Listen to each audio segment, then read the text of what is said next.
Paul Simon has a big ego, but he's also one of the greatest songwriters who ever lived. So he's kind of entitled. Dave Brubeck is an innocent, almost childlike person. Even though he's 88 years old or 87 years old at this point, he's still got that same kind of openness. Like everything is surprised. He's surprised by everything. It's like he is so anxious to be alive. You know, it's a beautiful thing to see. Paul Desmond was more of an intellectual, but it's true. You know, I'm not going to add a lot to what these people already do.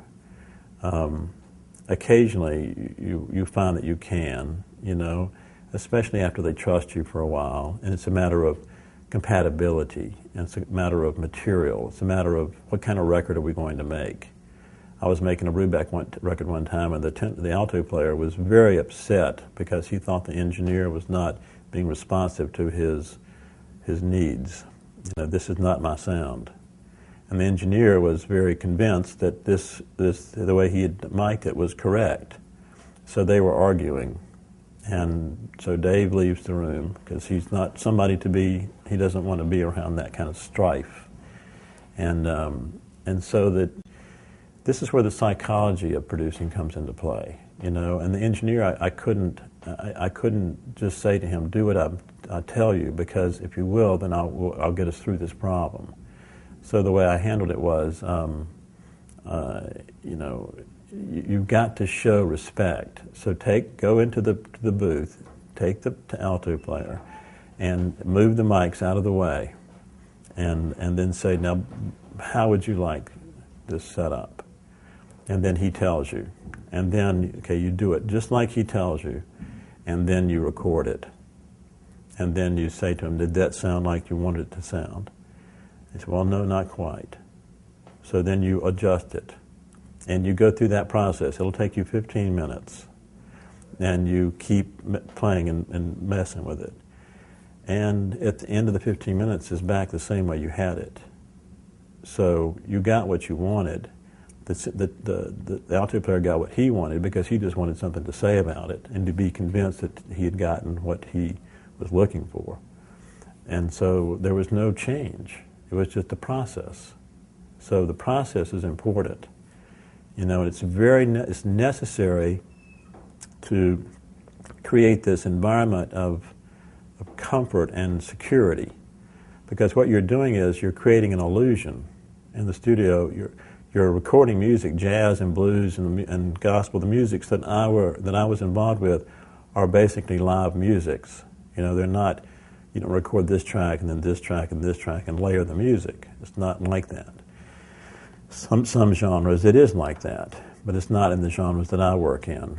And so how the artist feels is very important to the result.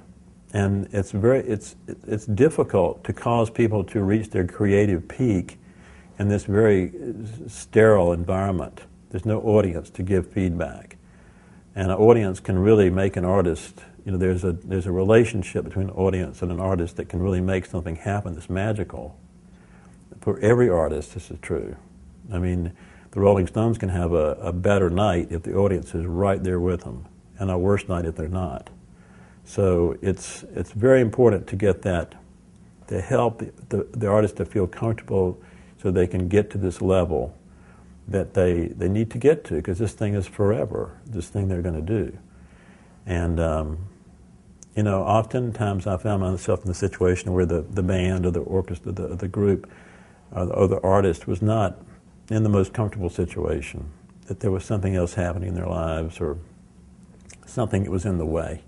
And it could have been an engineer, it could have been the food, it could have been the trip in, it could have been the wife phone call, it could be all kinds of things. So how do you deal with that?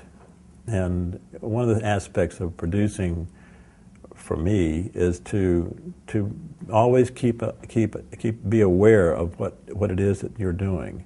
And so I say to the musicians, if we're having a problem, you know, isn't it interesting that we woke up this morning and nothing existed, and we go to bed tonight and 5 songs or 6 or 4 exist on tape, any one of which has the potential of affecting people's lives in a positive way, if not changing the world. And the reason this is not an extreme concept is because we've all felt it. We have all felt it. So we know it exists. So that's quite a power, the power of music and art to affect people's lives in a positive way. That's why we do what we do. Because what's better than that? I mean, medical research, feeding the hungry, there's a few things that, but that's a pretty big power. So, to have that power is a genuine luxury. To have that ability is something that not everybody has. And if you have it, you have to be grateful for having it, and you have a responsibility to that power. And that usually works. People usually respond to that because, yeah, it's true. I mean, I'm not kidding here. And so you can't lose a record date. Somebody's putting up a good deal of money to make that happen. So you have to respect that money. But the way you respect it is to deliver something that actually contains that magic.